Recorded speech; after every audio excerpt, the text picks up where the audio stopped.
స్వాగతం సుస్వాగతం నా యూట్యూబ్ ఛానల్కి స్వాగతం. నేను చేసే కర్రీ ఏంటి తెలుసా? ఈరోజు చికెన్ మజ్జిగ పులుసు. దానికి కావాల్సిన పదార్థాలు: చికెన్ ½ కిలో, మజ్జిగ, టమాటో 2 టమాటో, 2 ఉల్లిపాయలు, పచ్చి కొబ్బరి, 4 పచ్చిమిరపకాయలు చీలకలు, కరివేపాకు, కొత్తిమీర, పుదీనా. మజ్జిగ పులుసు కావాల్సిన పదార్థాలు: పచ్చిమిరపకాయలు, ఉల్లిపాయలు, తాలింపు సామాన్లు. నెక్స్ట్ ప్రాసెస్కి వెళ్దామండి. స్టవ్ వెలిగిద్దామండి. ఇప్పుడు స్టవ్ వెలిగించిన తర్వాత ప్యాన్లో నా సీక్రెట్ బియ్యం వేస్తే బాగుంటుంది. నా బియ్యం కొద్దిగా గోల్డెన్ బ్రౌన్ వచ్చే వరకు వేద్దాం. ఇదిగో ఈ కలర్ రావాలండి బియ్యం. నెక్స్ట్ పచ్చి కొబ్బరి వేపుకుందాం. కొద్దిగా. ఇది కూడా కొద్దిగా గోల్డెన్ కలర్ వచ్చే వరకు.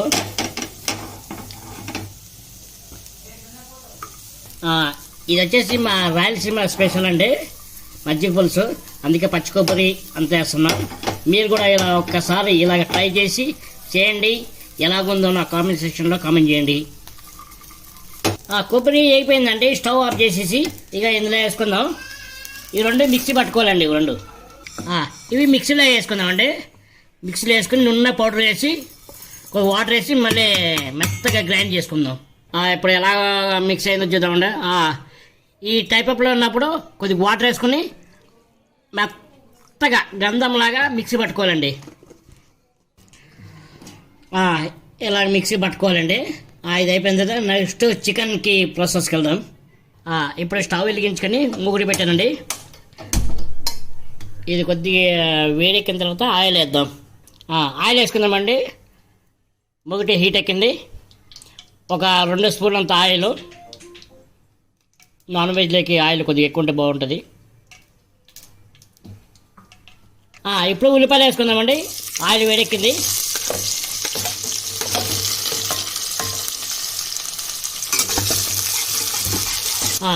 ఒక స్పూను ఉప్పు వేద్దామండి ఉల్లిపాయలు వేగడానికి.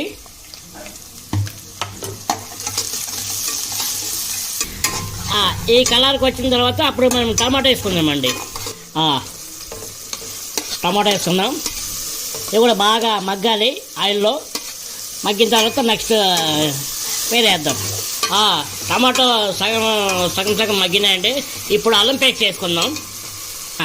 వేసుకుందామండి.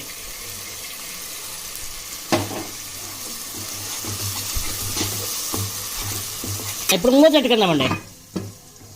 టమాటో అన్నీ అల్లం పేస్ట్ బాగా మగ్గుతాయి. టమాటో ఎంతవరకు మగ్గినాయి చూద్దామండి. ఓకే, మగ్గినాయి. ఈ టైంలో పుదీనా వేసుకుందామండి. ఇక పుదీనా మరీ ఎక్కువ వేయకూడదు, ఎందుకంటే మనం మజ్జిగ పులుసు చేస్తున్నాం కాబట్టి. చికెన్ మజ్జిగ పులుసు. చికెన్ మజ్జిగ మనకి ఫ్లేవర్ రావాలి. ఇంక వేరే ఏదైనా అందుకే కొద్దిగా తక్కువ వేసుకోవాలి పుదీనా.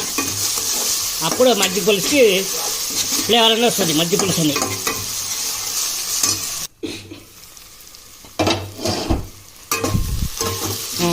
కొద్దిగా టమాటా మగ్గాలి. మగ్గిన తర్వాత చికెన్ వేసుకుందాం. ఇప్పుడు చికెన్ వేసుకుందాం.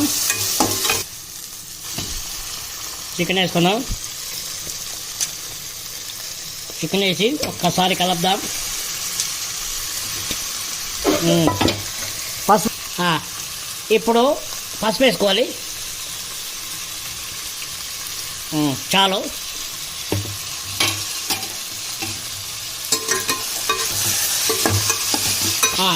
ఒక 5 నిమిషాలు మూత పెట్టుకొని మగ్గిద్దామండి చికెన్ని.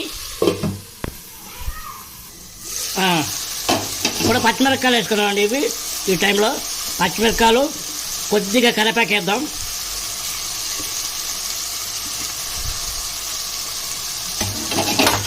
అటు ఇటు కలుపుదాం. కరివేపాకు వేసిన తర్వాత, పచ్చిమిరపకాయలు వేసిన తర్వాత కొద్దిగా కలుపుదాం. గిర్రా. ఇప్పుడు మూత పెట్టుకుందాం. మూత తీసి ఎలాగ ఉడికిందో చూద్దామండి. ఆయిల్ తీసారా కొద్దిగా అలాగ బయటకు వచ్చింది. ఇప్పుడు ధనియాల పొడి, కారం పొడి, చికెన్ మసాలా, గరం మసాలా వేద్దామండి. కారం పొడి, ధనియాల పొడి 1.5 స్పూను, చికెన్ మసాలా, గరం మసాలా మొత్తం ఒకసారి వేసుకున్నామండి. ఇవన్నీ వేసుకుని ఒకసారి తిప్పుదాం. మసాలా బాగా పట్టాలి ముక్కకి. తర్వాత మనం ఇందాక మిక్సీ పెట్టుకున్నాం కదా, అది వేసుకుందాం. మూత పెట్టుకున్నామండి. మూత తీసి చూద్దామండి. ఓకే, మొత్తం మసాలా అంతా చికెన్ పట్టింది. ఇప్పుడు దీనిలో వేసుకుందామండి.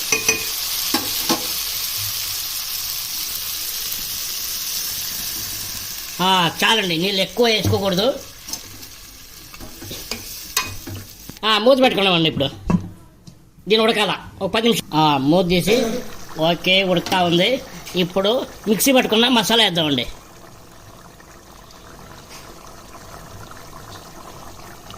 ఒక్కసారి కలుపుదాం దీన్ని.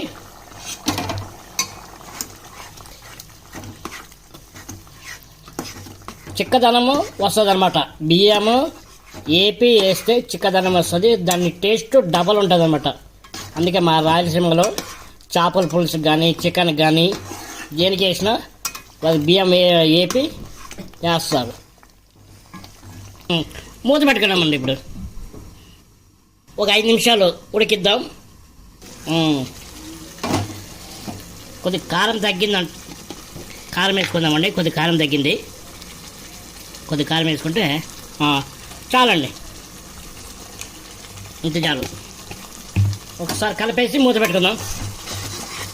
పడిందండి. నెక్స్ట్ చిన్న స్టవ్ మీద, అవతల స్టవ్ మీద పెట్టేసి చిన్న మంట మీద ఉడకేయాలి. తర్వాత నెక్స్ట్ ప్రాసెస్ ఒకటి ఉంది, అది చేద్దామండి. తీసేసి చిన్న స్టవ్ మీద పెడతామండి, మీడియం స్టవ్ మీద. తర్వాత నెక్స్ట్ దీని మీద మజ్జిగ పులుసు కావాల్సిన ఏమేమి చేయాలో అది చేద్దాం. ఇది ఉడుకుతూ ఉంటుందండి. ఇప్పుడు నెక్స్ట్ మనము మజ్జిగ పులుసు చేసుకుందాం. మజ్జిగ పులుసు కావాల్సిన ఆయిల్ గ్యాస్ ఆన్ చేసిన అసలు స్టవ్ వెలిగిద్దామండి. ఇప్పుడు ఇది చిన్న పెంక పెడదాం. పెంక పెట్టిన తర్వాత ఆయిల్ వేద్దామండి. ఎమ్మడే మజ్జిగ పులుసుకి ప్రిపరేషన్.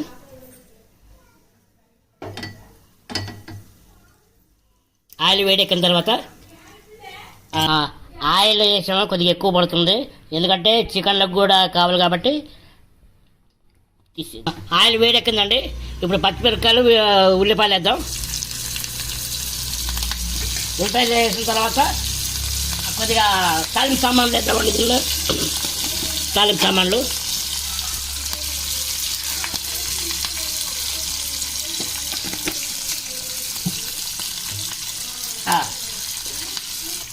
కలపాక వేద్దామండి. ఇందులో కొద్దిగా పసుపు వేసుకుందామండి.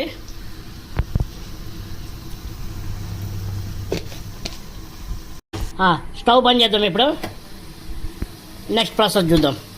చల్లగా అయిన తర్వాత మనం మధ్యలోకి వేద్దాం. ఉప్పు వేద్దామండి 1 స్పూన్, ఎందుకంటే చికెన్లో కూడా వేసాం కాబట్టి దానికి దీనికి సరిపడగా చూసుకోవాలి. లేకపోతే ఉప్పు ఎక్కువైంది అనుకోండి తినడానికి కూడా అవ్వదు. అందుకే ఒకవేళ తక్కువ పెడితే నెక్స్ట్ చేసుకోవచ్చు, ఎక్కువైంది అనుకోండి ఏం చేసుకోలేము. అలాగే ఈ రెసిపీ ఎలాగుందో నా కామెంట్ సెక్షన్లో కామెంట్ చేసి, లైక్ చేసి, షేర్ చేసి, సబ్స్క్రైబ్ చేసుకోండి. ఉప్పు వేసాం కదా, ఒకసారి కలుపుకుందామండి. ఉప్పు ఇతర మాత్రం మధ్యలోకి వేసుకుందామండి. ఇప్పుడు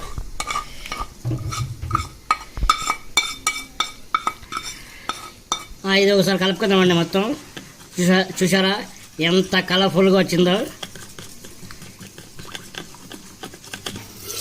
ఓకే అండి, ఇది ఆయిల్లో తేలింది, చికెన్ బాగా ఉడికింది. దీన్ని ఒక 10 నిమిషాలు రెస్ట్ ఇద్దాం. స్టవ్ ఆఫ్ చేద్దాం.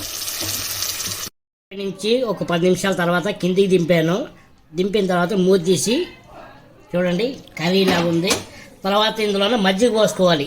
మజ్జిగ పోసిన వెంటనే మనం తినకూడదు, ఒక 1/2 అవర్ 1 అవర్ రెస్ట్ ఇవ్వాలి. చూసారా మజ్జిగ, చికెన్ మజ్జిగ పులుసు రెడీ అవుతుంది. ఒకసారి మిక్స్ చేస్తామండి. ఇది అన్నంలో కానీ, రాగి సంగటి, చపాతీ, రోటీ అన్నిటికి బాగుంటుంది. చూడండి. ఒక హాఫ్ అన్ అవర్ తర్వాత అయినా తింటే, ఎందుకంటే ఈ మజ్జిగ చికెన్ మొత్తం మిక్స్ అయ్యి ఒక లెవెల్కి ఒక కొలిక్కి వస్తుంది. చూసారా ఎంత కలర్ఫుల్గా ఉంది. నేను ఇంకొకసారి చెప్తున్నాను, స్టవ్ వెలిగించగా పెరుగు వేయద్దండి, ఎందుకంటే పెరుగు పగిలిపోతుంది.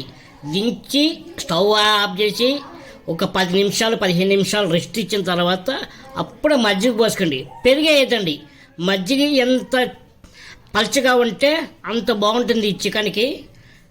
అలాగే నా ఛానల్ని లైక్ చేసి షేర్ చేసి సబ్స్క్రైబ్ చేసుకోండి. బాయ్.